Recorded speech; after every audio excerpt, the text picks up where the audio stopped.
Welcome to Gen Z Hoops, the Gen Z basketball, coaching, and sports business show. What's going on, guys? Welcome back to another episode of the Gen Z Hoops podcast. Today, I'm joined by the all-time leading scorer in Hobart basketball history, Richie Bonney. Richie, how are you doing today? Good, man. Thanks for having me on. Appreciate it. No problem, man. Thank you for giving me this opportunity today. So, I like to jump into our little conversation here. Can you talk a little bit about your connection to the game of basketball? Yeah, I've been playing ball since I was, I don't know, 3, 4 years old.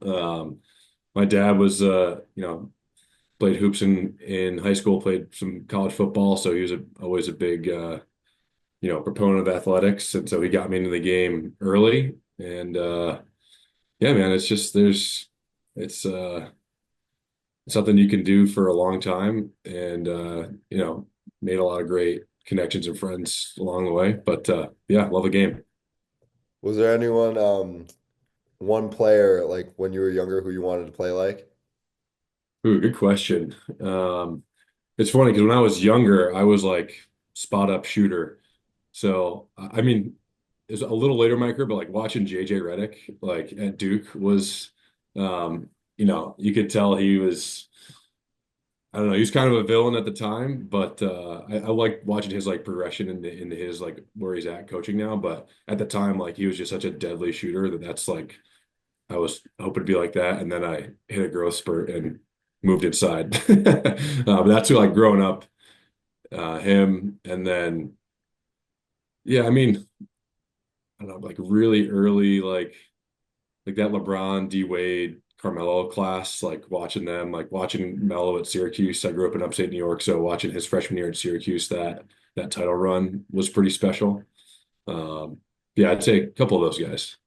If I had to say, when I watched you play a couple weeks ago at the alumni game, you showed a little signs of Tyler Hands, bro. Here And you go. it was Yeah, I'll take that's a that. throwback name right there. Definitely. So let's move on to your high school career. You attended Norwich High School, where you're a two-year varsity letterman. You played center. You averaged 18 points per game, 12 rebounds per game as a senior, and named Section 4 Class B Player of the Year. Earned fourth team All-State honors. So basically, when reflecting on all these honors from your high school career, what comes to mind? Yeah, my high school career was interesting because again, like I grew up like freshman, sophomore year, I was just a spot up shooter.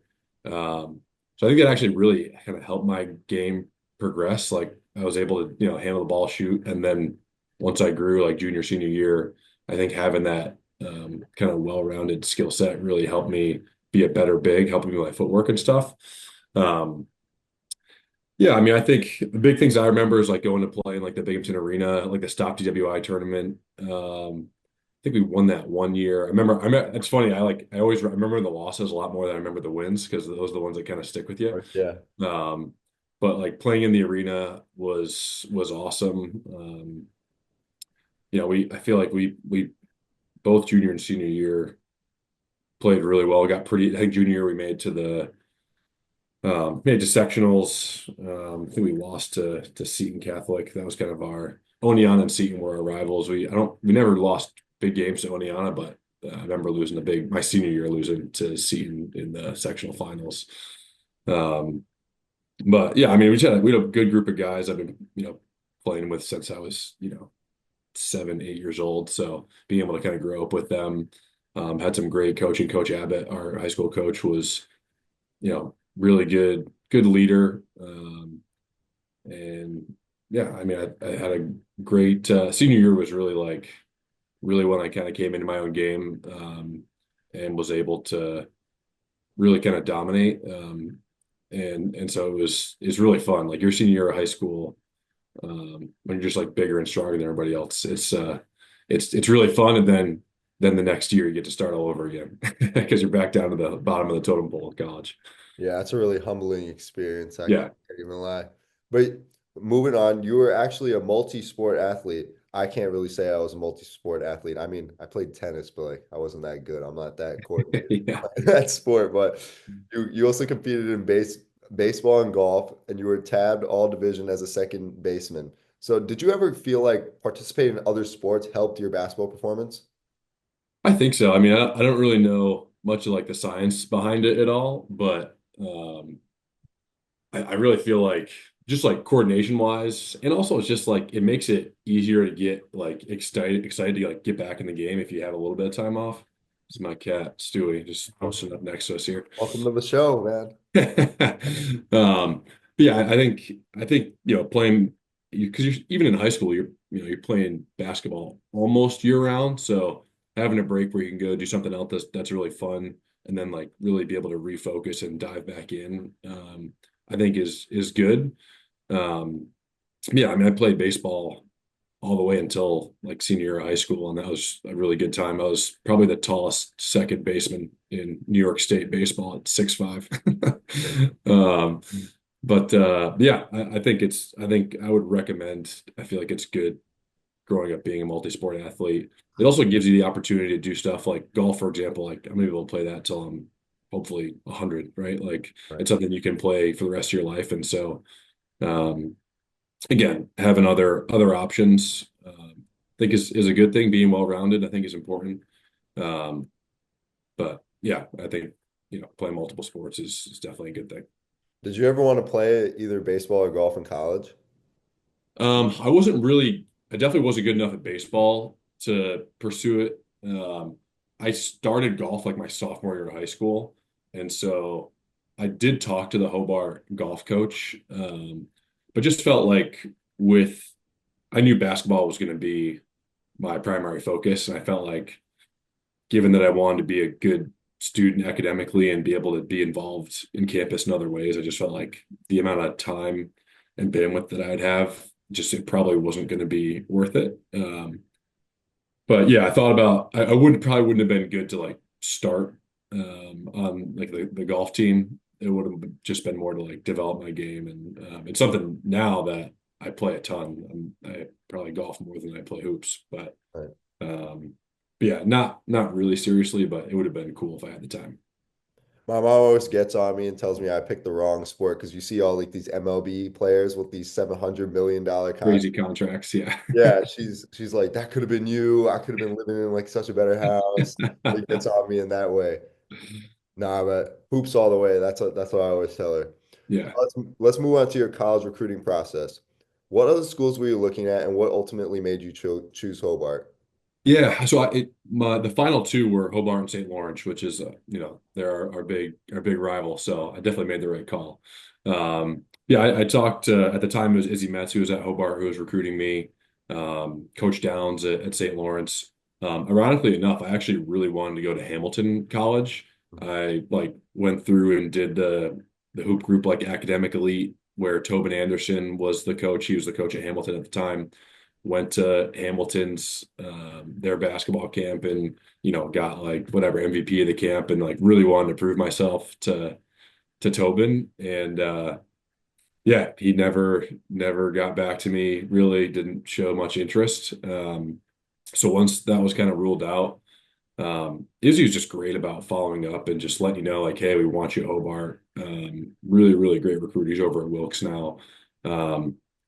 But yeah, I mean, ultimately, what made the decision was a couple of things. My grandparents went to Hobart, and so they had an experience of being in Geneva, being on the lake, and said like this, it's really uh, a great experience to be on campus at HWS. So that kind of help lead me toward Hobart, and then it really was like the Coach P, Coach Metz, the time Coach Phillips. They were just, you know, they really wanted me to go to Hobart, and they showed it. I just felt like I'd be able to make an impact at Hobart sooner than St. Lawrence. Um, Plus, like the North Country is just brutal, right? It's like a long way away, dark and cold, and so being on campus at Hobart is like once you get there, it's pretty tough to not envision yourself there. It's a really great place to be. So yeah, I think a combination of those things. We actually came back from the North Country last weekend, my first North Country trip, and I forgot a jacket. That was my Oh, biggest mistake. We beat yeah, them though. I can't. That was a good experience though. that's awesome. Yeah, I don't think we my freshman year, that group of seniors had never beat St. Lawrence. So like it was just in my head from day one, like the goal is to like obviously win the league, but like we have to beat St. Lawrence for that group of guys who had never had a chance to beat them. And then we beat them sophomore year, like we almost blew them out at home. I think we won by 15 or 20. So it was a little like anticlimactic because it was just like, oh wow, like we never beat these guys for 4 years, and then we come in and we blow them out. But yeah, I don't think I ever went 2-0 going to the North Country. It's just a tough place to play. Um, Yeah, we split last weekend. yeah, Did but yeah, I think again, I'm not sure what you do up there when you're not playing basketball. Like it's just not a lot of stuff to do.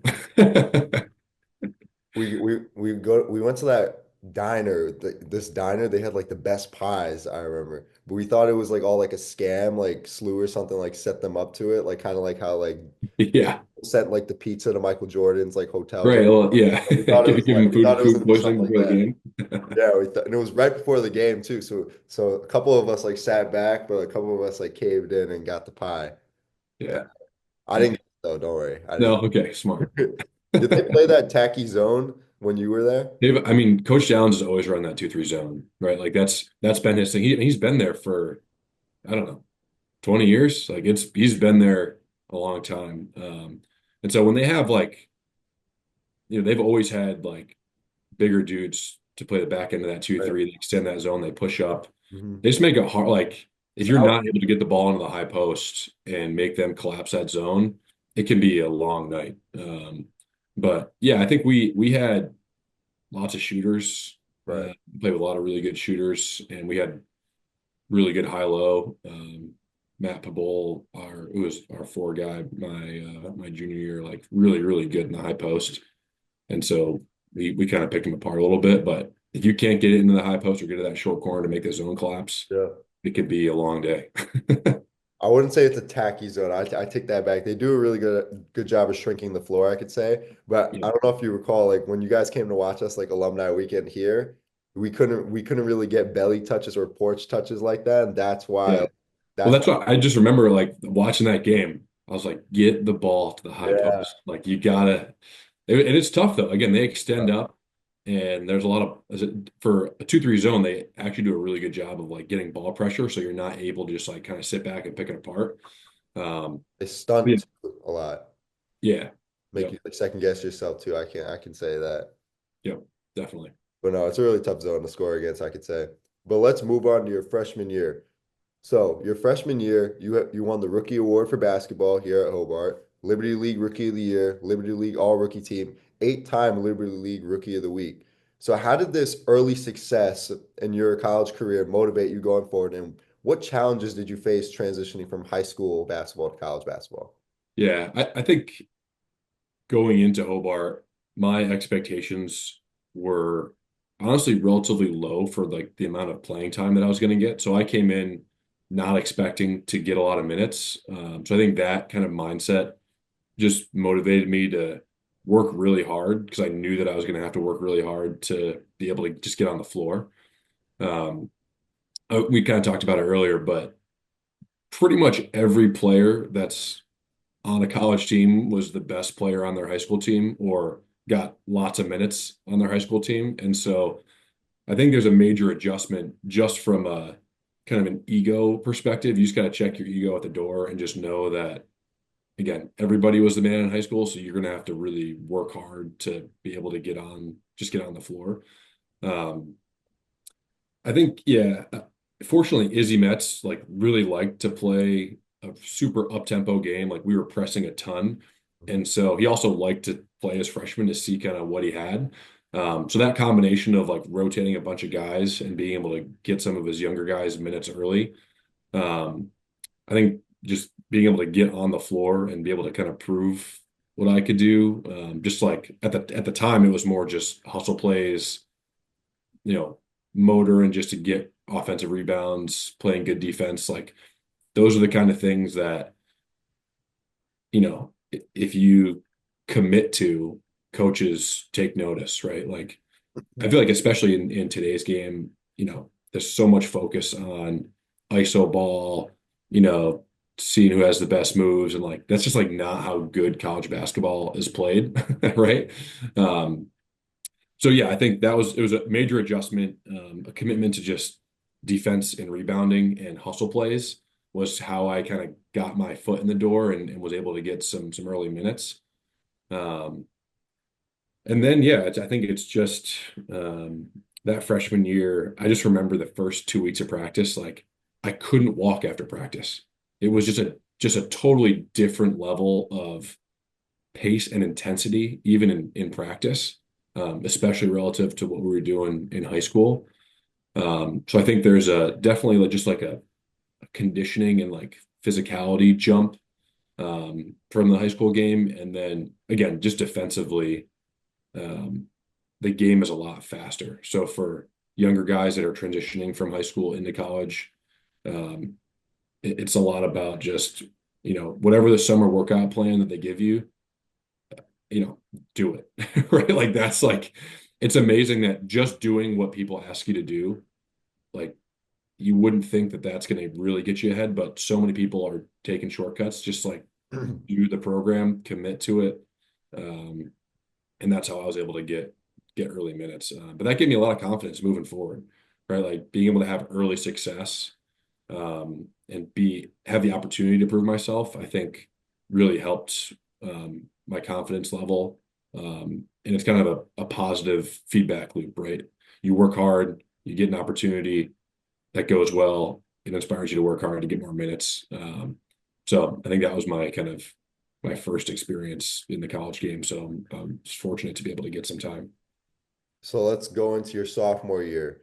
You talk about a little bit about what your goals were going into your sophomore year and how did you work to achieve them? Yeah, I think it was a big change from what Coach Metz was doing to what Coach Neer did. So that kind of change in style, again, Izzy was up tempo, full court press, like run and gun, kind of just like we're just gonna pressure them until they make a mistake. Coach Metz was, or Coach Neer on the other hand, was very much like really, really good half court defense, super disciplined, get the ball inside and work inside out. Um, and so really my goals going into sophomore year were to just put muscle on. If I'm going to play the four, I came in at whatever, 6'5", probably 185, 190. I probably put 10 or 15 pounds of muscle on from freshman to sophomore year. Again, just making sure that I'm like in the gym every day. So I knew that in order to like be a contributor playing more back to the basket stuff, I just had to get stronger. And so that's where my focus was that kind of freshman summer and sophomore year. Um, and also just like understanding what Coach Neer's kind of priorities were. It was like Izzy, I think there was much more of a kind of physical challenge of just like being in shape enough to just be able to run for 40 minutes every game. Coach Neer was more like every practice was much more on the mental side of just like doing the small things really, really well, not missing details, and just doing that over and over and over and over and over again. Um, so I didn't really have that appreciation until you kind of get into his practices. But that's what I think, early in my sophomore year, really helped me get ahead. Again, his system was designed to get the ball inside. So that was just like I got really lucky there that he really wanted to work through his bigs. Right. And I was able to, to kind of capitalize on that opportunity. But also just being like locked in mentally every single practice. That's something that he really drilled in, and I think I picked up and was able to do. Um, so yeah, I think the again commitment to being in the gym in the off season really kind of helped me get ahead for sophomore year, and then also just like in practice, just being locked in. I think he saw that early, and I was fortunate to be able to get a lot of time on the floor because of that. Well, since at this point in your career you went through 2 seasons, was there ever a point in the season where you kind of hit that wall where it's like everything starts hurting?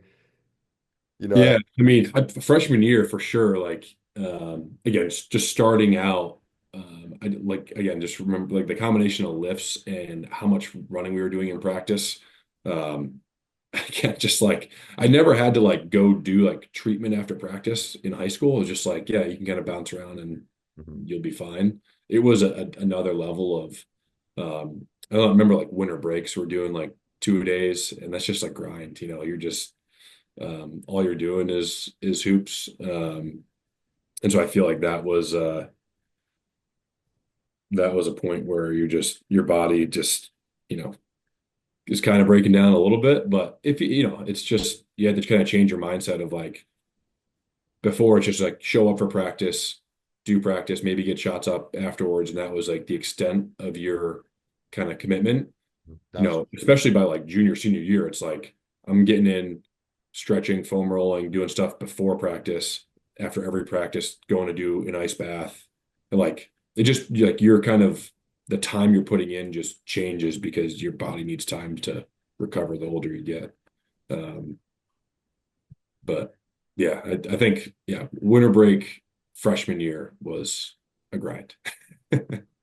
No, I'm sorry. I had to ask that because we were literally talking about it in the locker room the other day. Like all the like the seniors on our team, they try and act like they're like so much older compared to all of us because they're like, but it's only like 3 years, so it's just kind Yeah. of bizarre to me. But yeah, they're like ice baths before practice, after practice, stretching out like crazy before, and they're like, yeah, like our bodies are breaking down. I never really had a problem like that because I'm on the younger end, so I can kind of Yeah. just go with it. I don't really like stretch like that. But like my legs are starting to like break down now, and I actually have to go get like cupping the other day, and it hurt like really bad, man. Yeah.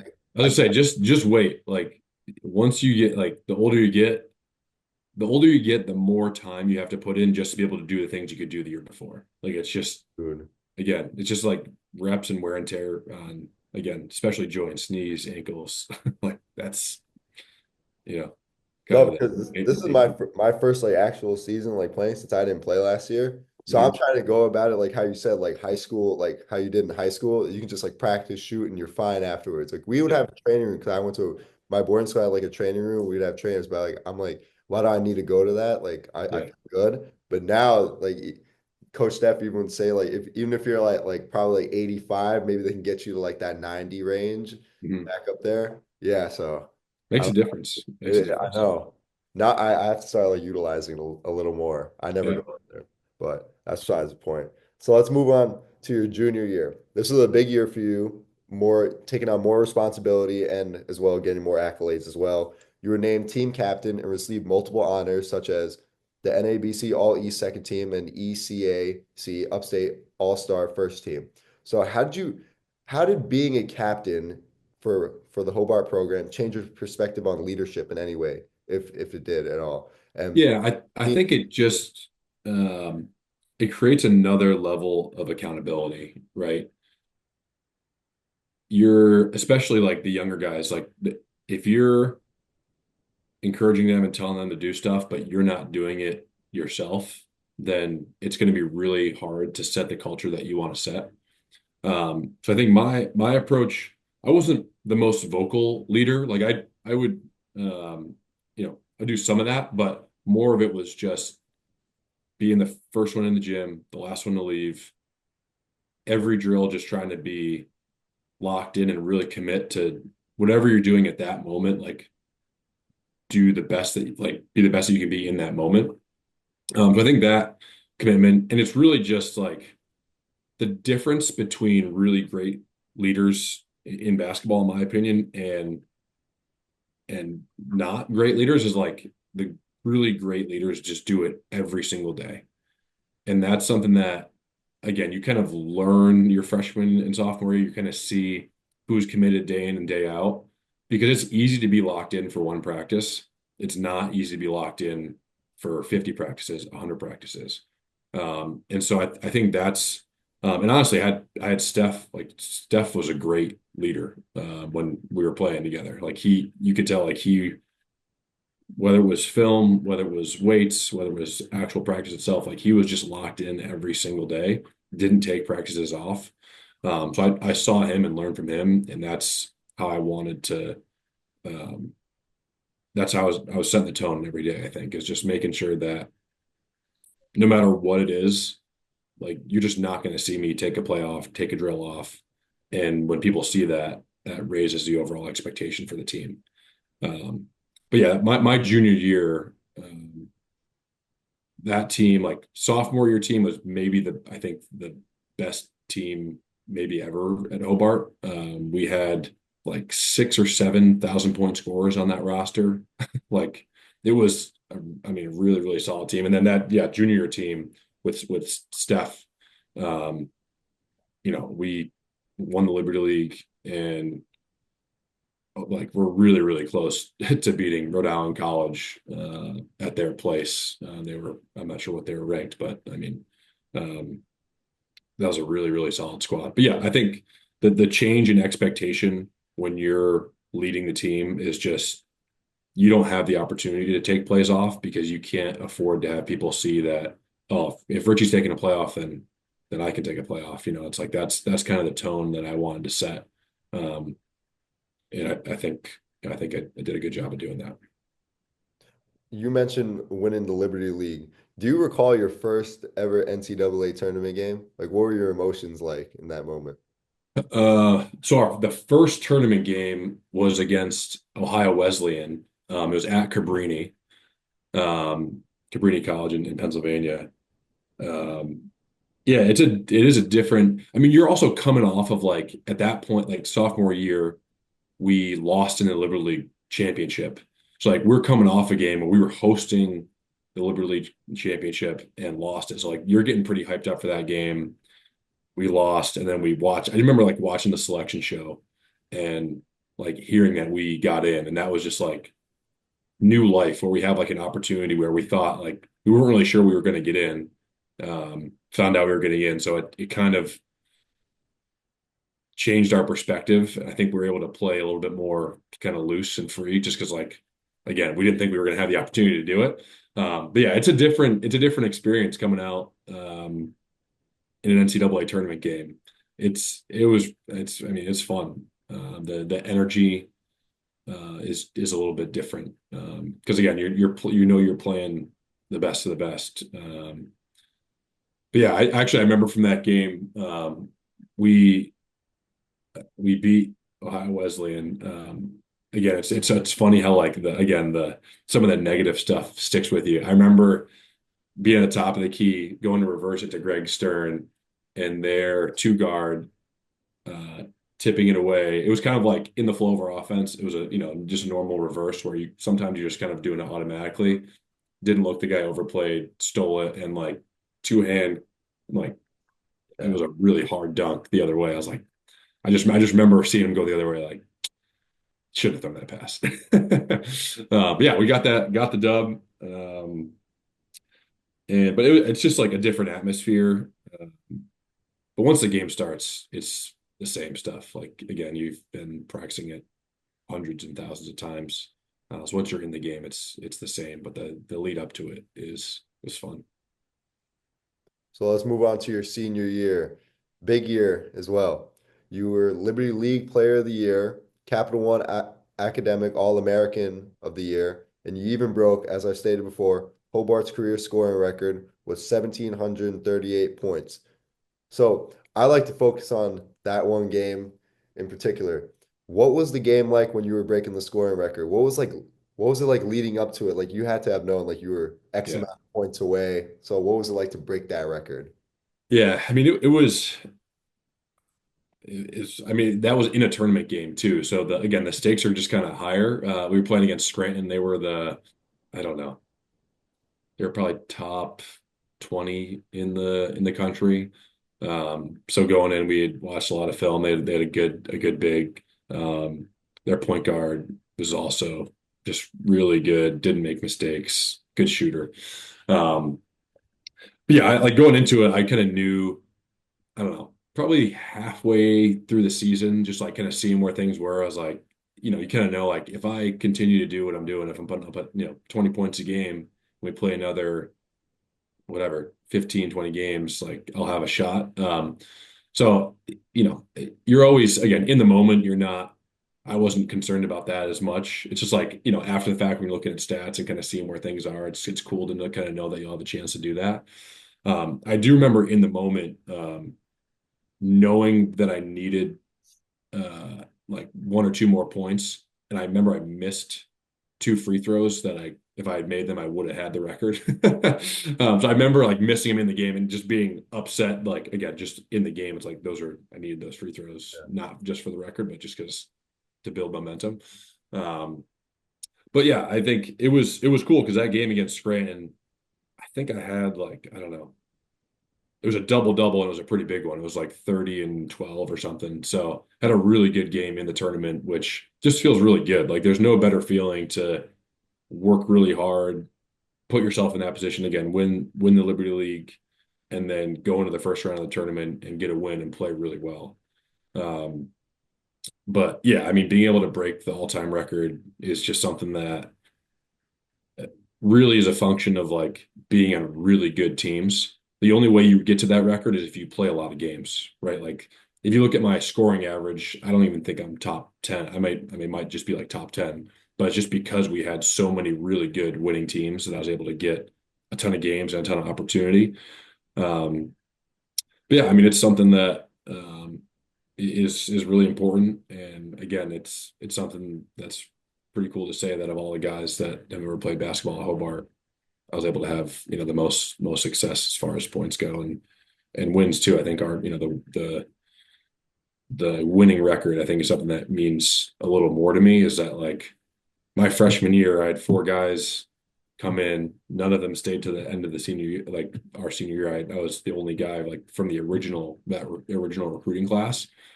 And that all-time like winning record percentage, like that means a lot to me. Like again, the points are awesome.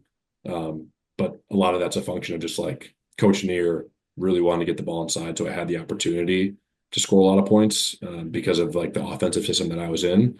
But being able to have that number of wins, basketball is a team game. So I feel like that's what I really kind of cherish. Yeah, but you talk about that sense of pride of being the guy. Like I remember I've never like spoken to you before, but like when you came back like this past alumni weekend, I walk up to you, I'm like, oh, so you're the guy, man.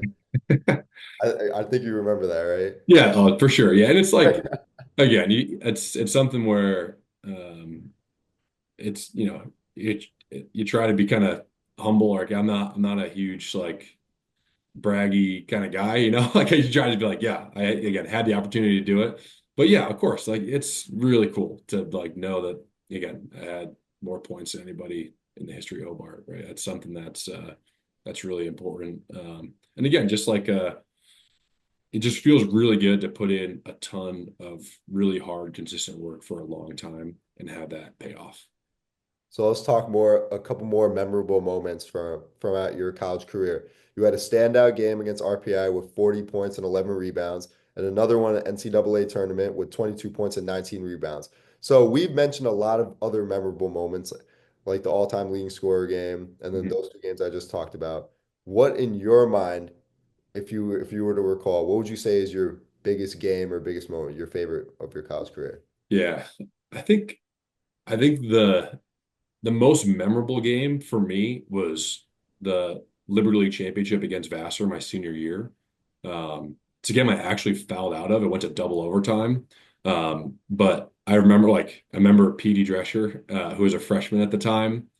We were down one, and he had a 1-and-1 with I don't know how many seconds left, but he hit both of them based to win it. So that game, and just like I played pretty well that game. I had a free throw. I had two free throws that I missed, got my own rebound, put it back with like 40 seconds left. I remember that just because again, I remember the feeling of missing the free throws, but then clean it up myself and be able to put it back. Um, so that was really memorable.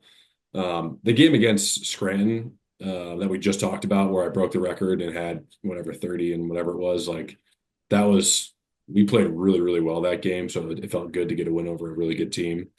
Um, again, I know I keep talking about the bad moments, but like something that I think about way too much is my sophomore year at Cabrini. So after we beat Ohio Wesleyan, which is my first tournament game, we played Cabrini at their home gym, um, and we had I think we had like four guys either foul out or get tossed for a ridiculous, you ever talk to Sean Peer, Greg Stern, and bring up the Cabrini game, you'll see some fireworks because to this day it still it pisses them off as it should, as it should. It was ridiculous. But I remember that game.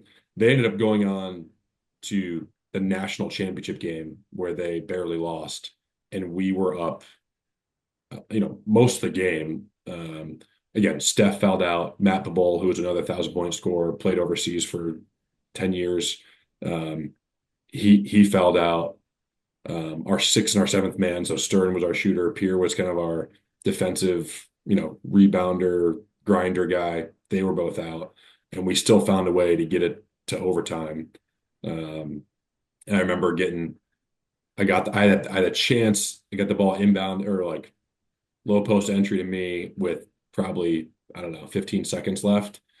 And they brought a weak side double. They knocked it away. And I just didn't know that I wasn't expecting the double to come from the baseline side. So that moment, I just remember they had a point guard who was like 24 and had like two kids. He was like a grown man for Cabrini, and he sealed the game with a steal. But yeah, I mean, a lot of awesome memories. But I'd say that the game that really sticks in my mind is the second Liberty League championship with PD hitting the free throws. That was pretty unreal. So post-college aspirations. After such a great college career that you had, what were your thoughts and plans for basketball after graduation? Did you ever want to play professionally? Um, yeah, I mean, I think I I didn't really like seriously consider it. The only reason I did slightly is because Matt Pabol went and played overseas for a while. So he had some connections and knew some guys that I think he played in Denmark initially and then went to go play in Australia and Italy. I think ultimately the reason that I didn't is because I had a job right out of school. And so I think if I had not been able to lock something down relatively early, um, I would have thought more about it. But yeah, I mean, I think it would have been really cool to be able to go travel and kind of see some other places and continue to play basketball at a high level. Um, but I think playing in men's league still scratches the itch, right? Like coming out of school, I moved to Boston. I was in Boston for a couple of years. Played really, really good pickup at Harvard Business School with some guys couple like one or two NBA guys, a couple of guys that a bunch of guys that played Division I ball. So it was still a really good run. But yeah, I think if I had not had a job lined up pretty early, that I would have considered it more seriously. So let's get into that post-college career now. Hmm. You were inducted actually into the Wendy's College Classic Hall of Fame in 2017. How did it feel to be recognized with this honor, and what does it mean to you? Yeah, it was awesome. I mean, the Wendy's tournament is like an institution in the Rochester area, and being able to go play there, I think I played there all 4 years, or at least 3 out of the 4 years there.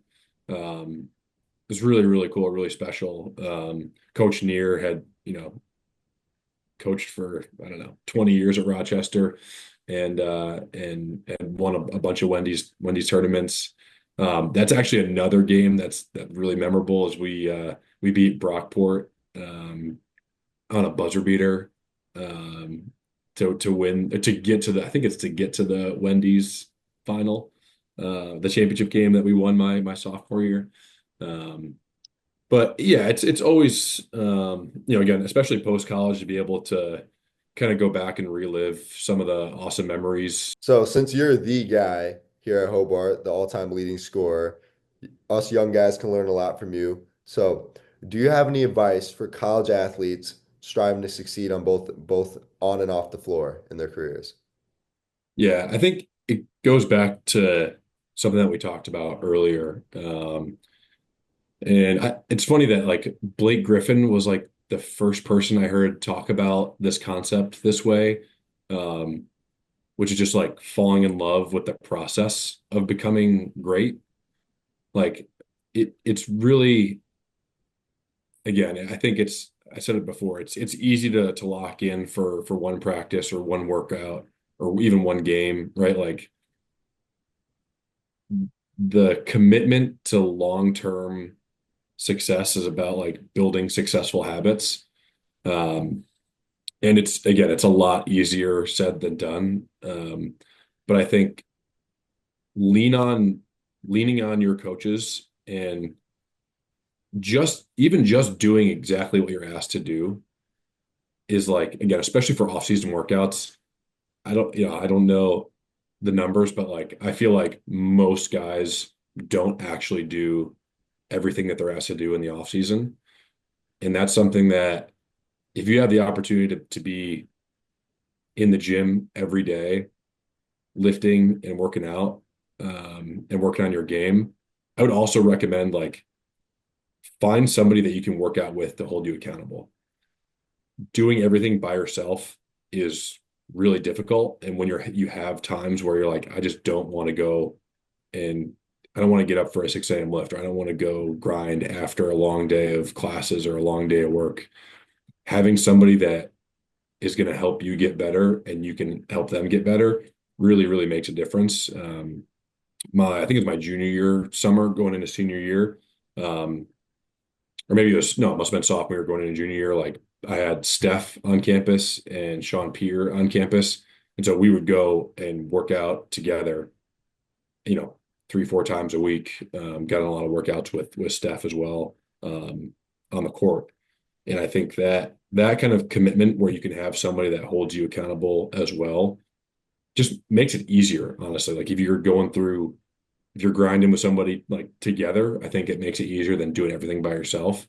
But at the end of the day, it comes down to like how committed you are to the process, and to just locking in for each individual drill. And that's like, I go back to my senior year, and that's something that I am really proud of and think about, at the time thought about a lot. It was just like, I'm not going to take a single practice off. I'm not going to take a single drill off. Like if you can lock in for that 2 hours and you do that over time, it's just like doing the small things over time leads to greater success. And that's, I think, the other frustrating part about especially younger guys coming in is you might work really hard and you might not get an opportunity, right? Like the goal for working that hard is if you get the opportunity to be able to take advantage of it and just to know that all the preparation and work that you've put in, if you're given the chance, you'll be able to do that. But sometimes it takes, I got really lucky, right? Like part of this was just, I had an opportunity my freshman and sophomore year to go out and prove myself. It may take 2 or 3 years to be able to get your opportunity, but you don't want to be in that position and feel like I didn't do everything that I could to prepare myself. So I think it's the stuff that people don't see, right? Like people might see, again, you say like, I'm the guy at Hobart, I got all these points. Like they see that stuff, but what they didn't see unless you're on the team is like every single practice I was locked in. I didn't take a play off. Right? Like that's the stuff that you see the reward, but you don't see all the work that went into it. And so that's what I would encourage people to do is just like work hard enough that if you're given an opportunity that you've done everything you can to prepare for that. So I think that'd be my advice. Well, Richie, thank you so much for coming on the show today and giving me this opportunity, man. I really appreciate it. Yeah, I appreciate you having me on, man. Thanks for listening to Gen Z Hoops. Make sure to follow, like, and subscribe on Instagram, LinkedIn, and all major social media platforms at Gen Z Hoops. You can tune in and subscribe on Apple Podcasts, Spotify, YouTube, and every other podcast platform on the planet. Get ready for the next episode.